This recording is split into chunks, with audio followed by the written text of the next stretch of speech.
Ladies and gentlemen, welcome to Chanel Jasmine, the best novel Chanel for romantic stories.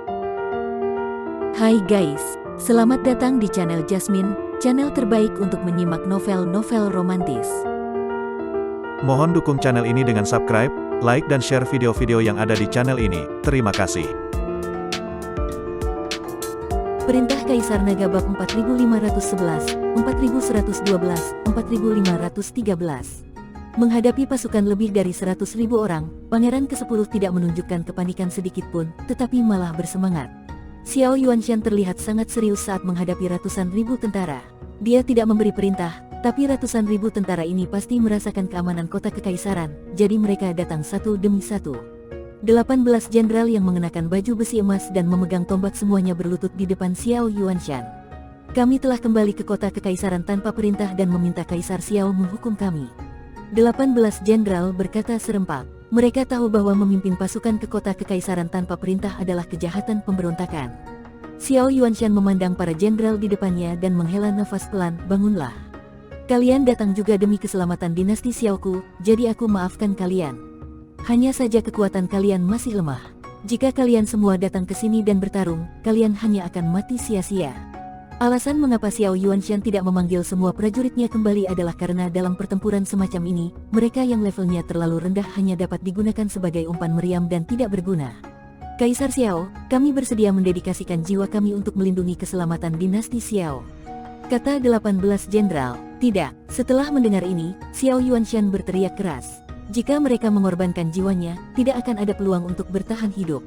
Dia tidak bisa membiarkan para prajurit ini mati. Bagaimanapun, dinasti Xiao belum mencapai titik di mana mereka harus mati bersama pada akhirnya.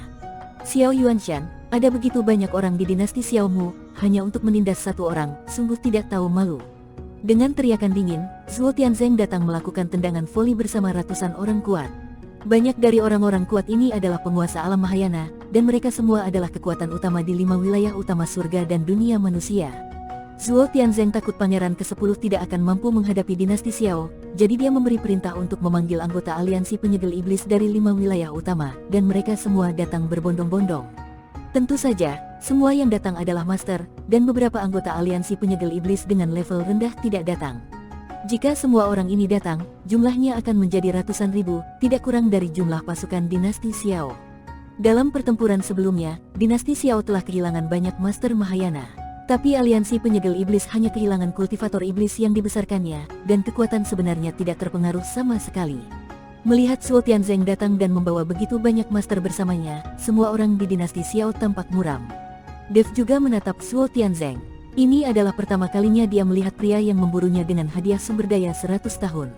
Mata Zhuo Tianzeng juga tertuju pada Dev, dengan niat membunuh melonjak di matanya. Seperti kata pepatah, musuh saling membenci saat bertemu. Tapi Zhuo Tianzeng tahu bahwa membunuh Dev hanyalah masalah biasa. Dan hari ini adalah untuk membuat dinasti Xiao patuh atau menghancurkan dinasti Xiao. Melihat Zhuo Tianzeng dan yang lainnya muncul, ekspresi Xiao Yuanshan menjadi sangat serius. Dia tahu bahwa dinasti Xiao mungkin akan berakhir hari ini.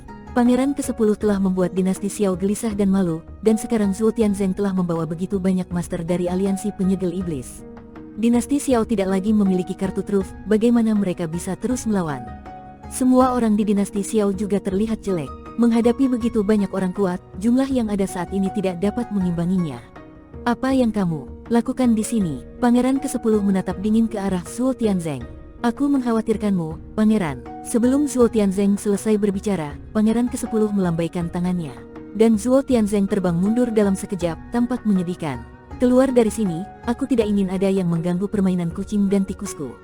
Pangeran ke-10 berkata dengan dingin.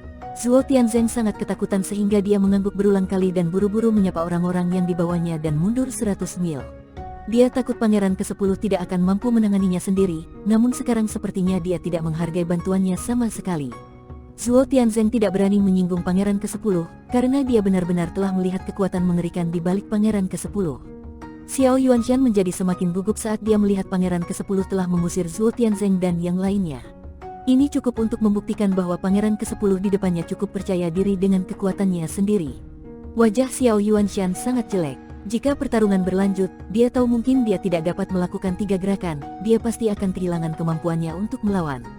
Dan mendengarkan permainan kucing dan tikus yang dibicarakan oleh Pangeran ke-10, juga dapat dibuktikan bahwa Pangeran ke-10 sengaja mempermainkan mereka. Dia mungkin tidak menggunakan seluruh kekuatannya.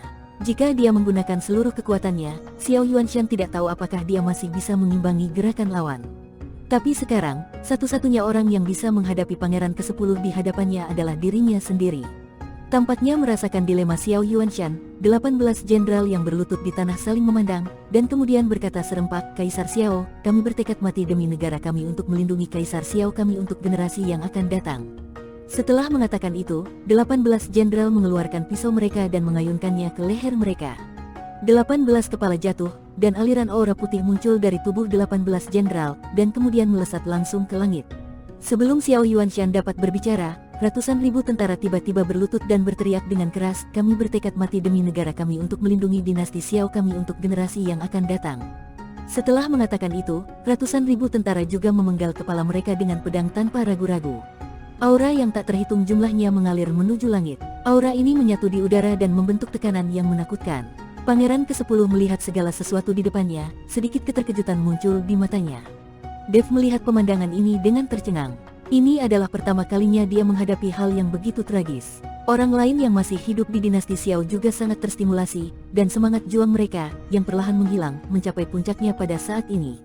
Xiao Yuanshan melihat mayat-mayat di tanah.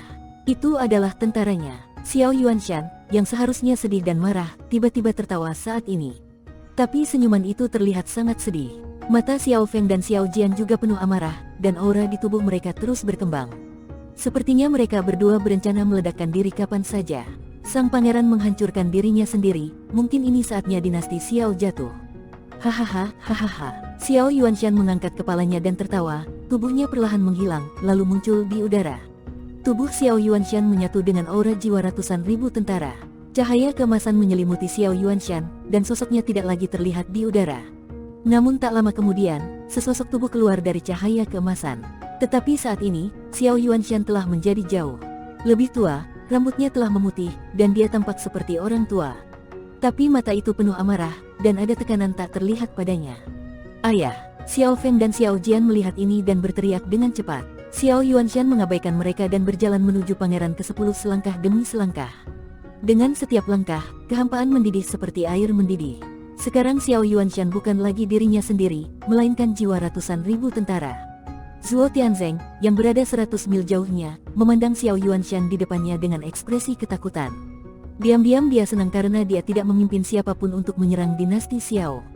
Jika Pangeran ke-10 ini tidak maju, Zhuo Tianzeng tahu bahwa aliansi penyegel iblis mereka tidak akan pernah menjadi lawan dinasti Xiao. Dalam hal keinginan bertarung saja, dinasti Xiao bisa langsung membunuh aliansi penyegel iblis. Ratusan ribu tentara mengorbankan jiwa mereka. Keinginan dan tekad macam apa ini?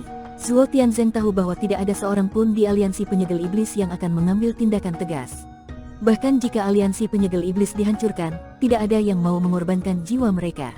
Inilah kesenjangannya, inilah kesenjangan antara organisasi gabungan dan dinasti. Demikian pula, ini juga merupakan kekuatan keyakinan.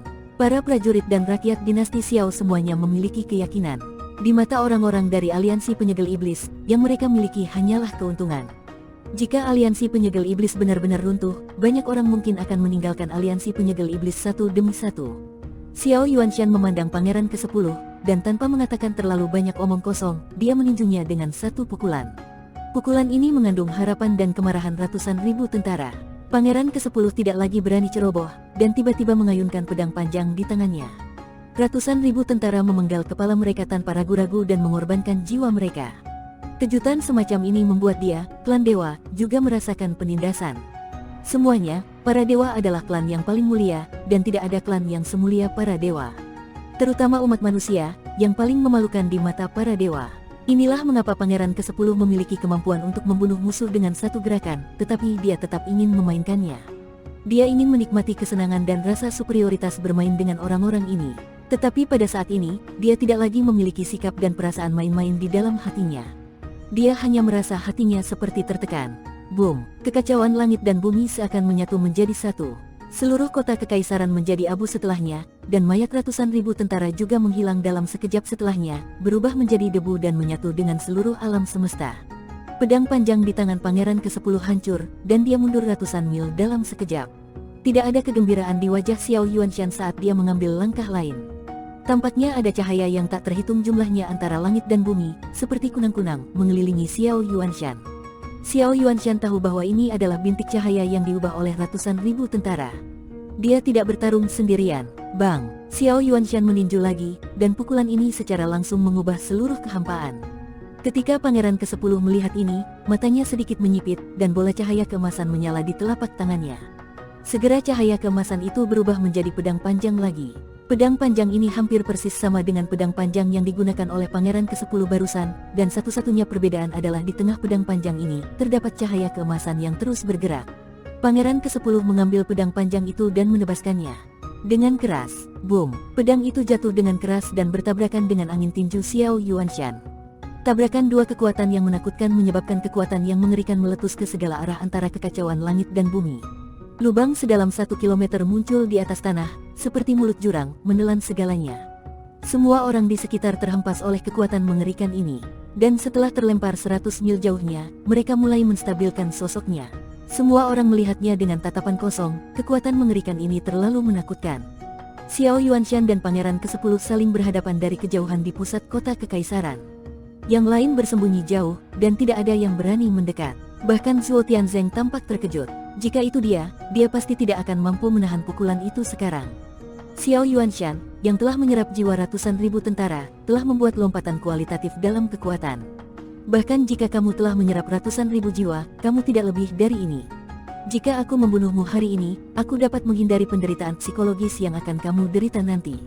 Pangeran ke-10 melihat pedang di tangannya dan berkata sambil tersenyum tipis. Aku boleh mati, tapi aku harus membawamu bersamaku. Aku harus memberikan penjelasan kepada ratusan ribu tentaraku. Mata Xiao Yuanshan penuh dengan niat membunuh. Menjelaskan, Pangeran ke-10 mencibir, kamu juga pantas mendapatkannya. Setelah mengatakan itu, Pangeran ke-10 terlihat mengayunkan pedang panjang di tangannya ke arah Xiao Yuanshan dengan ganas. Xiao Yuanshan tidak mengelak, dan kekuatan jiwa yang tak terhitung jumlahnya digunakan dari tubuhnya untuk menyatu dengan cahaya putih antara langit dan bumi. Setiap cahaya putih adalah nyawa seorang prajurit. Cahaya putih ini mengembun menjadi kepalan besar dan membombardir Pangeran ke-10. Pukulan ini merupakan pukulan untuk ratusan ribu tentara. Boom! Kedua kekuatan itu meledak, dan cahaya pedang serta kekuatan jiwa dewa yang tak terhitung jumlahnya melonjak antara langit dan bumi. Bahkan orang-orang yang telah mundur 100 mil jauhnya merasakan bahaya lagi dan tidak punya pilihan selain mundur lagi. Bersambung.